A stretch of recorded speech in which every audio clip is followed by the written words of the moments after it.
What up, what up, what up? It's MC Reg here, and you guys know him. This is my boy Coogi, who's in one of my other vinyl videos. What up? And we're going to discuss a little bit of music, you know what I'm saying? So I went to this vinyl store today, and it's this new vinyl store that opened up. And so basically a lot of they had like all these out of print vinyls and shit. Like I thought I was in fucking heaven for a minute. And like a few albums, I bought a few albums from Barnes and Noble I think last month too. They do sell vinyls.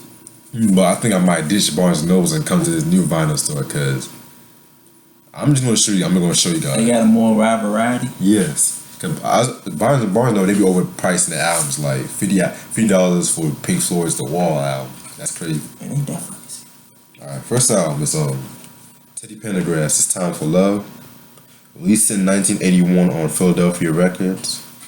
Now this is one of Teddy Pendergrass's most best produced and best sung albums in my opinion. I believe this was actually the last album he did before his infamous car accident which left him paralyzed. And so he died from that car? I thought he died from something else. Oh no, he still made music after the accident, but his music, let's put it this way, his fame after the accident, he was still putting out some good songs, but it wasn't the same, like, because it wasn't as successful as his album before the accident, if you know what that makes sense. It's probably because after that accident, it just messed his whole singing voice up. It did. And like the incapability of hitting those notes he was able to before, which is understandable. Right. Because like singles I was known for are "You're My Latest, My Greatest Inspiration," which was actually the first time I heard that song was on The Wood back in 1999. A classic movie. That movie is awesome. I mean, that's like one of the movies I wish they probably they might make a sequel to that movie, but I don't want to start no shit. That'll be a dope. It's not. I don't know. I'm just saying they might probably make a sequel for that. We'll see what happens. Because actually, I would love to see a sequel to that. And Keep On Loving Me. And also, one of my favorite songs off this album was the song called "I Can't Live Without Your Love." That song, like, very very good song. Like that, boom, bum, boom, boom. Yeah. So basically, Teddy Pendergrass, "It's Time for Love." I believe they actually re-released this album, I think 2010, if I'm not mistaken. But that's the same year he died. That's the same year he died. I know, right? Must have in your collection. Legend. Then we have another legend, Smokey Robinson. Oh, I love this song he did with Smokey Robinson, "The Miracles." Right. Oh my gosh. Where There's Smoke. 1979, this was released on Motown. Tamla on the Motown. Produced by William Robinson. Facts. It says right there. This is probably, a lot of people say this is his best solo album. As much as I love this album, I believe his best one is probably Smokey's Family Robinson, which I talked about that a couple years ago. One of my favorite songs from him and the Miracles will forever be. Actually, it's either one. It's either "I Second That Emotion" or "Tracks of My Tears." That's like a lot of people's favorite song, "Tracks of My Tears." And you ever heard "Tears of a Clown"? Yeah, I heard that. That was actually, I think, the last song he did with the Miracles before he left. There was another song he did with the Miracles. I think Boyz II Men did a cover to this song. Is it "You Really Got a Hold on Me"? Yes, "You Really Got a Hold on Me." That's my song. And also this album. This was actually a popular album because he kind of mixed with disco a little bit with this album. And like singles album known for "Cruising." Of course, you heard "Cruising" before. That's heard "Cruising." Right. And he also did a cover of The Temptations' "Get Ready." I love how he has a little smoke kind of coming from the couch and shit. Because he's Smokey. Right. Must have in your collection if you like Smokey Robinson's like later career, because I think this is actually his best-selling album. This is his best-selling album. Must have in your collection. I was actually, you saw the BT Awards when he got honored and shit. Oh my lord! They, I was on my feet when I was singing with him. yeah, his speech was amazing too. I was on my feet when they did with Lionel Richie too. Oh, yeah. There we gotta stick to the Motown for this shit right here. Rick James, bitch.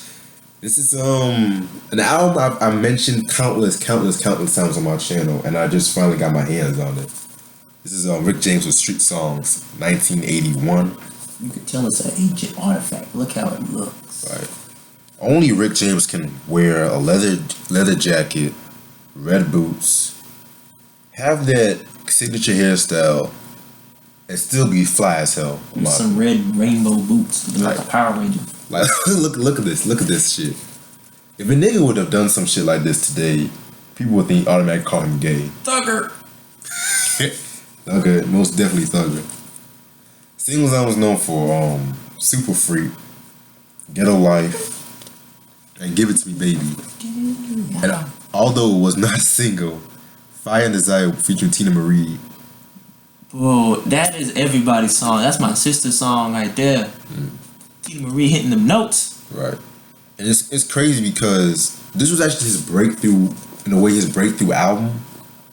His most successful. I think this is actually his most successful too. And Rick James, man, basically changed the whole game and shit like that. With whole punk funk. Because he was like one of the originals of the punk funk and shit. Like, if it wasn't for Rick James, I don't think there would be a Prince, or even the Gap Band in general. The Gap Band, that makes sense. I didn't really get to meet with the Gap Band. Get down. And you know that even Rick James and Prince had a beef too? Word? Yeah, like around the time Prince was releasing Dirty Mind.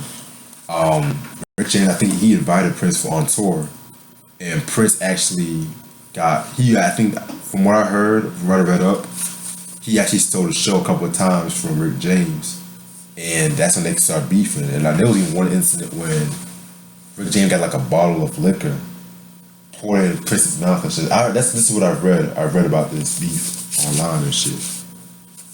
But yeah, this album's been re-released countless times, so you have no reason. If you're a Rick James fan, you don't have this album, I don't know what to tell you.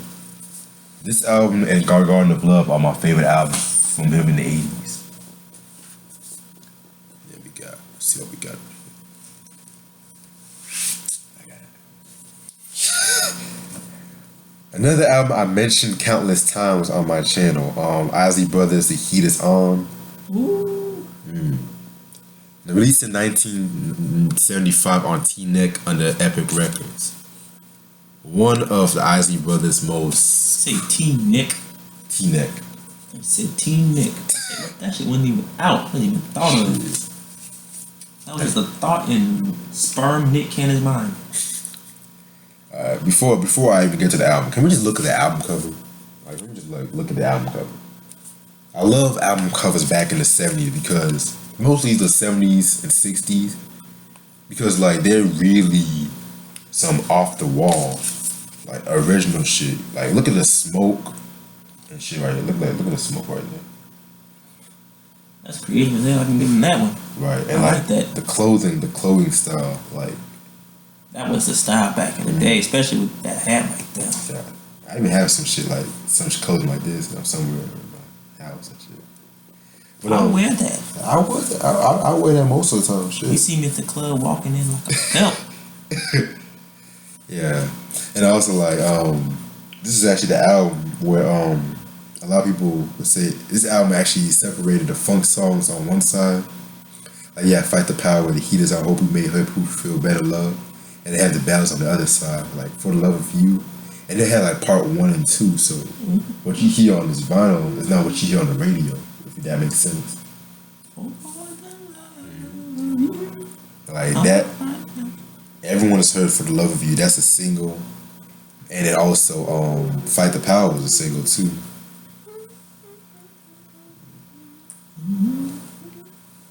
And you know who's my favorite member of this group besides Ronald Isley? Motherfucking Ernie Isley, because this guy is very versatile. Like he's playing drums, acoustic guitars and shit. And yeah, he made that like more like a peaceful kind of album, but at the same time has a funk edge to it. So yeah, Ozzy Brothers, The Heat Is On, 1975. And also, according to Chuck D, he recorded Fight the Power after he heard Ozzy Brothers Fight the Power. Makes sense. Mm-hmm. I read about that shit. That makes sense. You can go. Yeah. I can talk about this album next. Once he come out, then we can just get to the next one. I'm about to say you can edit it, cut it. Yeah, I got you. We're gonna take a brief intermission right quick. And while he's peeing and shit, I have an announcement to make. I just want to say thank you guys for make comment, liking the music video I dropped and shit like that. And thank you guys for saying all that shit, like keep my head in the game and stuff like that. So, and One Less Come to Rainbow, it's gonna come soon. Definitely gonna come soon. And I might even drop some new music. I might make a promo video and stuff like that. So the album is done. I just have to do a little bit of mixing and stuff. So also, I'm gonna start doing more reviews on R&B and rock. I mean, I'm still gonna do hip hop reviews, but I'm gonna start doing more reviews, and I'm gonna try to get to more spit knowledge videos, do more top 20 videos, do more other stuff, and because this channel is very important to me and stuff like that. Because I just don't want to stick to the hip hop box. I want to expand my horizons of music and shit. And also, what else?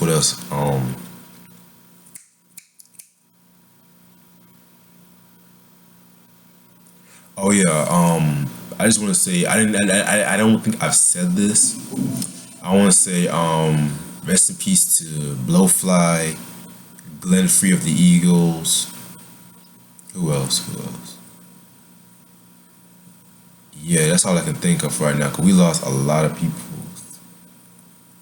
I mean, it's not even fucking March, but we already lost a lot of people this year. So I don't want to say rest in peace to those guys. And also, that dude, very good dude right there, man. In my opinion, very good dude. Helped me out with a lot of stuff, and he's about to come out.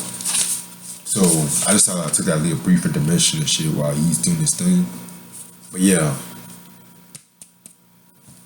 Aretha Franklin's "Let Me Into Your Life," "Let Me In Your Life," released in 1974 on Atlantic. Yes, very good album. You guys, this is actually the first official Aretha Franklin album I own, because other Aretha Franklin I have is a greatest hits compilation, and it's only from 1980 to 1994, and that was one of my dad's CDs. Talking about this Aretha Franklin album. Aretha Franklin. Yeah, this is actually my favorite era, my favorite look from her, when she had the little red afro. And shit, back when natural hair was just popping back in the 70s. Oh yeah, everybody had afros back in the 70s. Right, even white people, by the time disco came, white people were trying to get into afros and stuff. Trying to do everything. But anyway, 1974, this was released on Atlantic Records. Singles I was known for are "Ain't Nothing Like the Real Thing," and I believe that was actually the cover. Yeah, that was a cover of the Marvin Gaye and Timmy Terrell song, "Ain't Nothing Like the Real Thing."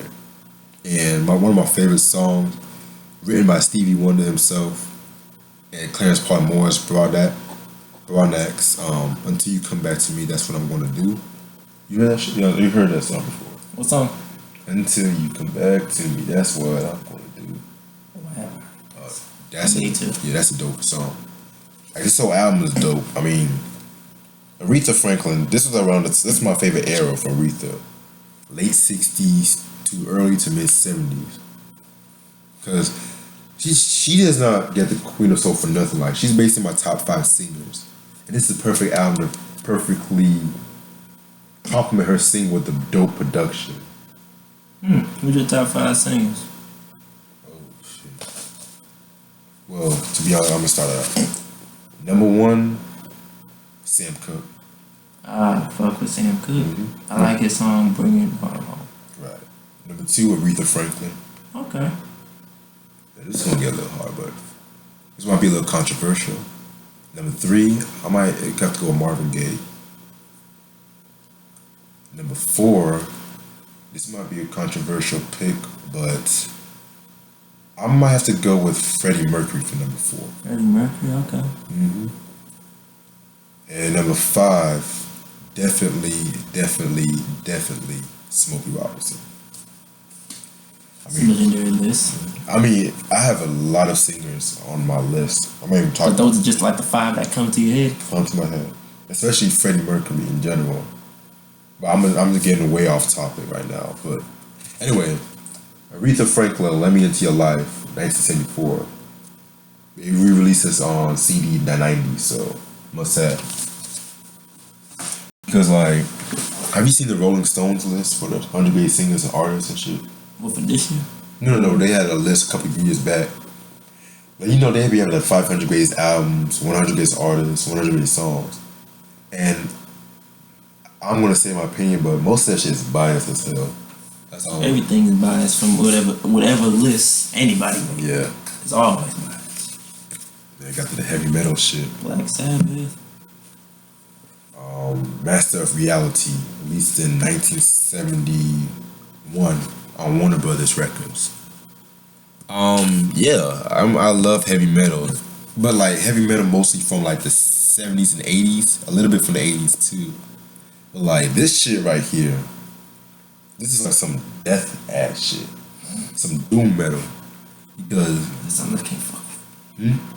Can't fuck with something like that. It's something death. I mean, it's not like dark. Yeah, it's more like a stoner rock album from what I looked up. Like, because this song right here, "Sweet Leaf," very good song by the way. One of my favorite songs from Black Sabbath. You know Ozzy Osbourne. You heard of Ozzy Osbourne? Yes. Yeah, you know he was in this group too. Black Sabbath. Yes. Yeah, that's why I figure I'm like, was Ozzy Osbourne in a group called Black Sabbath? Yeah. Let me Cause find I was like, Alright, yeah, there it is. So this was actually the first and only top 10 album in the U.S. and stuff like that. And singles are "After Forever" and "Children of the Grave."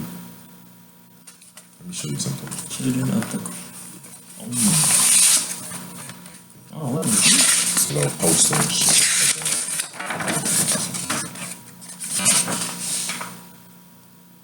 like Okay, I like that one. I like that poster. that. Right, like I love when artists actually take time and like with their artwork for liner notes, because one of my favorite instances was like one of his Quincy Jones albums, and he had like this kind of like this little, I don't know what it was, but he was like eating free in the garden, like some grassy garden. He had his hands up like he was free. I like shit like that. These days niggas just fucking Photoshop. Some niggas they be have Photoshop and have it in front of cars and stuff like that. And They always have to be in front of cars or money, or do this with their jewelry. like, I wish an artist, an album would do some off the wall shit, like fucking the Beatles, Abbey Road. You seen that cover when they're walking down the street, like that, Oh yeah, that's a classic album cover. that's an album everybody knows. Right, because like I that. don't even listen to Beatles. And so yeah, so Black Sabbath, Master of Reality, must have in your collection, cause I'll try. I never got into metal, death metal, like yeah, all that screaming in my ear. I can't do that. cause like their work in the 70s very ahead of its time, and like critics at the time hated Black Sabbath, but once everybody started doing it, they went back and listened to Black Sabbath and said, "Oh, we love Black Sabbath." And shit. Nigga ripping heads off, bats, fighting shit. Ready for this one? I'm ready. Jermaine Jackson. You gonna talk about this? Oh, the Jermaine Jackson. Okay, so We're getting into the Jacksons. So we just went from soul to heavy metal, and we're going back to soul now. This is some Jermaine Jackson with "My Name Is Jermaine," released in 1976 on Motown. It's not Tito. Not Tito. Not Randy. Okay, first, before I even start, I'm gonna show you guys sleeps on a ping pong table above Earth. Hey, look at this is some off the wall. Like, you can tell Motown was trying to compete with like the Earth, Wind and Fires. Basically, that's like you said, Earth, Wind and Fire kind of concept. With like the whole fucking album cover, because they wanted him to break free. Because this was the first album he did without the Jackson 5. Because if we would have known, he left the Jackson 5 because he was married to Barry Gordy's daughter. Yep. And so they were going to, I believe, CBS Records when they dropped the first solo album, their first album, The Jacksons. It wasn't Jackson 5, it was The Jacksons, just like that. I talked about that album on one of my CD collections. Good, very good album. Probably my favorite album from them. And so that's when they started changing. This is like a more mature album. Like, singles album is known for, I believe it's Let's Be Young Tonight.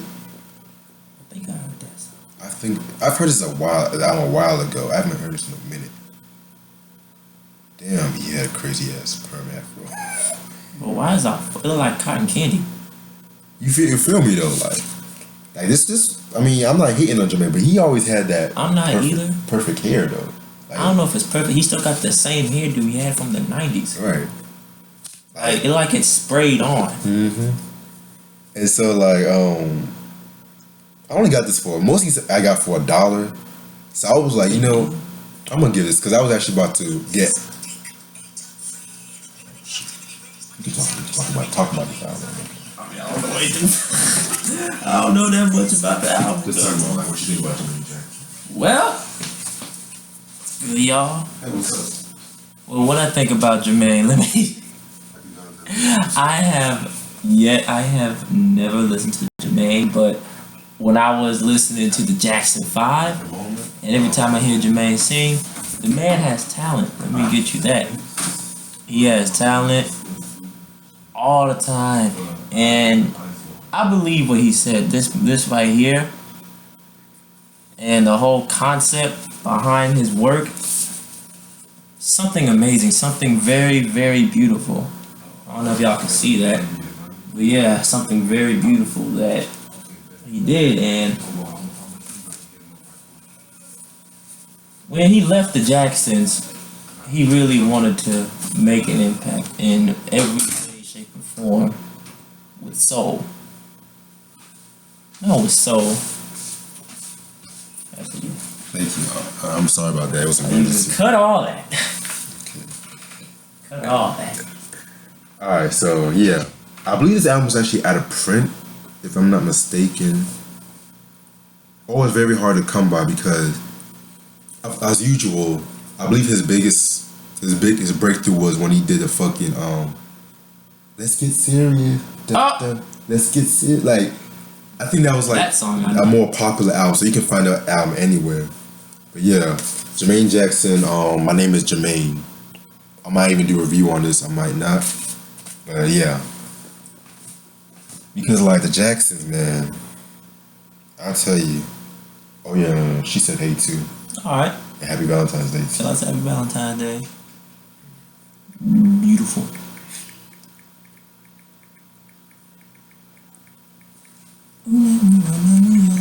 I was just telling them thanks for the video, for the support on the video and shit. I uploaded on my channel. Mm-hmm.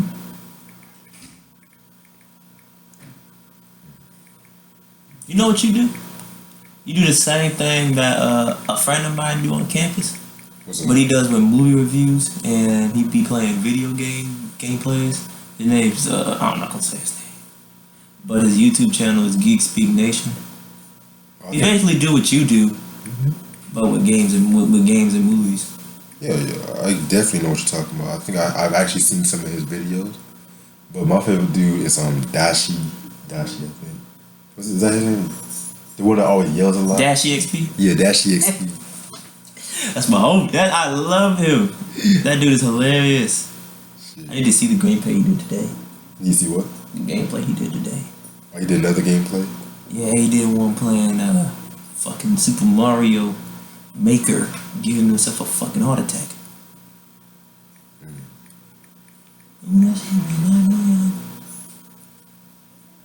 You have to edit all this shit out, right? So what? You got to edit this shit out. Yeah, I might even even tried to. I'm so sorry, everybody. I'm just caught up in something. Like I said, you just edit, cut to the next one. Then we have one of the best live albums of all time. Well, in my opinion, one of the best live albums of all time. Marvin Gaye's Live at the London Palladium. Released in 1977 on Tamla under Motown. I talked about Marvin Gaye a lot of times on this channel. I reviewed possibly What's Going On, I Want You, Here My Dear. I'm surprised I didn't talk about my favorite songs from him. Yeah. Alright, so this album was released 1 year after I Want You, and let me tell you this right now. This is Marvin Gaye at his top form. Like, can we just look at this album cover? He is amazing. I mean, I'm speechless. I recently just heard this album today on YouTube because obviously I don't have my record player on me right now. And the band was amazing. The background singers was amazing. Marvin Gaye, although he doesn't like to perform live and he like to mumble, very charismatic on stage and shit. And it had he had like the medley of all of his 60s and early 70s songs. And like my favorite song was like the intro theme mixed with All the Way Around. And he had like that saxophone in the background. I was like, I always love hearing saxophones in music. Exactly. The jazz flow is always soothing. Makes you relax and calm. Right. And also, what else about this? Oh, and I believe this was actually the first. Got to Give It Up. This is the first time it was actually on an album. You heard that song, Gotta Give It Up, right? How's it go? I used to go out and party. Can't stand it now, like that shit. Bro, I think I know I heard a song from Marvin Gaye, but I don't think it was Got to Give It Up. I used to always listen to a lot of old school songs when I was little. Yeah. I remember a few, but not a lot. And that song was actually a very popular song, and if I'm not mistaken, that was actually one of his last hits in the 70s before Sexual Healing, 1982. So yeah, must have in your collection if you're Marvin Gaye fan. This is a collector's item. I think this album's actually out of print, if I'm not mistaken. I don't know. Alright, let's see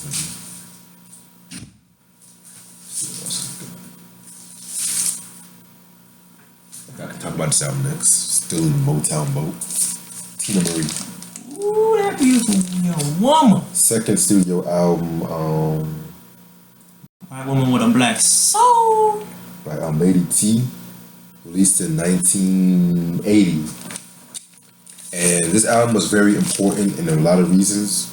One, this is the first time people actually seen Tina Marie's face. This album, and I think her appearance on Soul Train. I think she first appeared on Soul Train in 1979, I think. And so, yeah, before I seen this album, I thought she was black too. Everybody thought she was when black. I first heard her, I thought she was black because she did that song with Rick James. And I was like, dang, that woman can sing. Right. Until I saw her perform at one of the BET Awards. I was like, yeah, the one before Rick James died, right? Yes. Yeah. I was like, classic. She was white? Not that I had any problem with that. I was just in shock.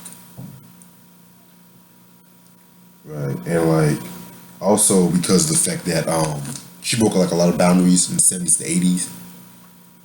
Because she made it possible for like blue-eyed soul singers, although I do hate that term at times. Why'd you hate that? Because like, it's like it kind of separates. If a white person has soul, already labeled like blue-eyed soul, why can't you just have soul, period? Why can't you just be a soul singer, period? Oh, I feel you. Yeah. Like there always have to be a certain name, even though there should be none. Like how people characterize like Jimi Hendrix and Slash as black rock. Yeah, Slash is black and English mixed together. Wait, Slash is black? Yeah, that's why he has black African American in him, and he's mixed with English and, if I'm not mistaken, Dutch. Oh wow! Yeah, they put it as black rock. What the fuck? It can't just be rock. Nah. Anyway, you gotta be difficult. I'm gonna talk about that topic one day. And Cocoa Puffs, black cereal. Black cereal, African Americans. Exactly. Alright, singles I was known for Behind the Groove and Can It Be Love. Oh, and a little trivia though. Whole album was produced by Richard Rudolph, right? Mm-hmm. He was the husband of the late great Minnie Riperton. This album was dedicated to Minnie Riperton. Too Many Colors T's interlude featured Minnie Riperton's 7-year-old daughter Maya Rudolph, whom I believe was on Office Space. Classic movie, by the way, Office Space. You seen that movie? Yeah, I haven't seen that movie in a while though. Yeah, so basically, I like how soul music at the time was very connected to one another. I like today and shit, you know, how artists beef for over the dumbest stuff.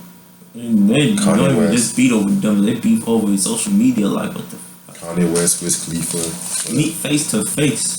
Meek Mill and Drake. T.I. and Yo Gotti, I think. Oh, I didn't hear about that, but I could be wrong. I know it was T.I. Oh, T.I. and Future. Really? Yeah. Oh fuck. Something stupid. Anyway, this is actually one of her best albums in my opinion. But I think my favorite album is this album, Irons in the Fire, and what's that one album? Probably It Must Be Magic. But she never dropped a bad album in my opinion. Tina Marie Lady T, 1980. I could talk about. Ready for reggae? My boy Bob Marley. Mr. Marley. On that Kaya. Reggae King. Released in 1978 on what's the record label?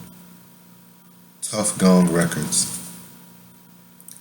Yeah, this was actually recorded during Exodus. And Exodus was like his, in my opinion, the magnum opus in Bob Marley's long discography. Because that album had a mixture of everything, like from politics, life to love. This album was like more of a relaxed, laid back sound. That's why I love Bob Marley. Because he cared more about change and peace more than anything else. Yeah, he smoked weed, but he cared more about seeing people change and have more love around the world than anything. Right. Things I was known for are like, Is This Love? You heard that song, right? Is this love? Is this love? Is this... Yeah, that's classic. Satisfy My Soul and The Sun Is Shining. This album was actually criticized too, believe it or not, because a lot of people thought he was selling out from his political work because he had like a more relaxed tone. Mm-hmm. But if you really think about it, I don't really think it's selling out. I just think he just wants to explore new music territory. Now, although if an artist does sell out and he knows what he keeps doing it repetitively, that's selling out. If you're just doing it one time and just for experiment, it's it's experimental shit. Yeah, just for experimental. Then that you ain't changing, just doing it one time and go back to what you were doing. I ain't selling out. You just wanted to see what you thought would work, would do good. Right. Other than that, Bob Marley and the Wailers, Kaya, 1978. Definitely might do a review on this album. And to be honest, I've never actually heard this. I might hear this album tonight. I actually bought this a month ago. And never seen my record player since I was at Raleigh for Christmas, so definitely gonna hear this album possibly tonight when I'm making some music. Alright, now we got about 2 more albums left. I might say I'm gonna talk about the Hendrix for later. Now this is Jackie Brown, the soundtrack. Pam Grier's sexy, beautiful self. I'm sorry. I had to go off topic, but I'm sorry. Oof. Alright, so 1997, Jackie Brown came out. Classic movie. One of Quentin Tarantino's best movies. He's like my second favorite director next to Spike Lee. Just Quentin Tarantino be exaggerating blood in every way. You seen that Pulp Fiction? You seen Pulp Fiction, right? Oh, that's... I know that a lot of people still haven't seen that. I swear every Quentin Tarantino movie I see, there has to be some exaggeration of blood. Every Quentin Tarantino movie has that Samuel Jackson. I don't think... Wait, was Hostel... Directed by Terry. I think so. Yeah, they did not have Samuel Jackson, but oh my gosh, he got some hostile. You know what I mean? Okay. So this, if you seen Jackie Brown, it's like a black exploitation movie, and a lot of the songs on the soundtrack have classic '70s songs like Across 110th Street, Bobby Womack, Longtime Woman, Pam Grier. I haven't heard that song in a minute. Who is he and what is he to you, Bill Withers? Bill Withers is definitely one of my favorite soul singers from the '70s. I'm glad he got inducted to the Rock and Roll Hall of Fame last year, I believe. Did Not Blow Your Mind This Time, the Delphonics. One of the originators of Philly soul, in my opinion. And Natural High by Bloodstone. That song is like a smooth, very smooth song. Mm-hmm. You heard that song, right? Alright. Pam Grier. Various artists of the Jackie Brown soundtrack. I'm definitely review the movie possibly one day. And I had to possibly save the best for last. Bam! Bam! Jimi Hendrix Experience, Axis Bold as Love, 1967. On Track Records. Oh, that's what it looks like. Oh. Yeah. This is a single, excuse me. Singles I was known for are Up From the Sky and One Rainy Wish. This is Jimi Hendrix at his most experimental, in my opinion. And let's just talk about the album cover for one quick second. In my opinion, this album cover kind of reminds me of some Egyptian art. That's what I'm saying, Egyptian that looked like. No, never mind. I thought that was Buddhist. That could be wrong. Mixing with Michael Jackson's Dangerous album cover. You seen that cover, right? Oof. I didn't know. I see what you mean by that. I didn't know what Jackson was thinking with that cover, but it was a very dope album cover. But I love the Dangerous album. And like, this is a very good album. Very R&B, mixed soul, rock, R&B, jazz, like. And this is his second studio album. Very different from All Your Experience. Very, very different from that album. Also, check out the song If 6 Was 9. You won't regret it. You will not regret it. Alright, and I'm gonna definitely review this album, so I'm not gonna talk too much about this. But this is Jimi Hendrix Axis Bold as Love. And that's all the vinyls for right now. But stay tuned. I'm definitely gonna go back to that story, man. This is my boy Coogi right here. Thanks for dropping by. Oh, no problem. And this is your boy MC Rez. Take it easy. Later, bro. Stay black.